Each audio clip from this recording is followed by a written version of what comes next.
ராஜா ஒரு கேள்வி கேட்டார். அதுக்கு பீர்பால் எவ்வளோ புத்திசாலித்தனமாக ஆன்சர் பண்ணார் அப்படின்னு பார்க்கலாமா?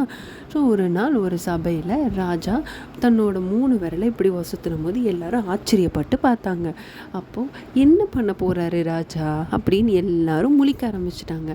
ஆனால் பீர்பாலுக்கு தெரிய ஆரம்பிச்சிருச்சு அவர் என்ன கேட்க வராருன்னு சொல்லிட்டு. ராஜா கேட்டார், எது இந்த உலகத்தில் கடவுள் எங்கே இருக்காரு, அவர் என்ன பண்ணுறாரு, எதெல்லாம் பார்க்குறாரு அப்படின்னு கேட்டாங்க. அப்போ பீர்பால் யோசிக்கிற மாதிரி யோசித்து மற்ற எல்லா மன்னரும் அந்த அரசவையில் யோசித்தாங்க. பீர்பாலுக்கு ஐடியா வந்துருச்சு. ஒரு சின்ன பையனை கூட்டி ஒரு மிரரை வாங்கிட்டு வர சொன்னார். அப்போ அந்த மிரரில் என்ன தெரியுது அப்படின்னு கேட்டார். அதாவது இந்த கண்ணாடியில் எல்லாமே தெரியுதா, அதே மாதிரி தான் கடவுள் எல்லா இடத்துலையும் இருப்பார், அவர் எல்லாமே பண்ணுவார், எல்லாத்தையும் வாட்ச் பண்ணிக்கிட்டே இருப்பாருன்னு. ஸோ குட்டீஸ், இந்த ஆன்சர் ரொம்ப கரெக்டானதுனால ராஜா அவருக்கு நிறைய பரிசு கொடுத்தாரு. கரெக்டான ஆன்சர் சொல்லி பீர்பால் வின் பண்ணிட்டாரு.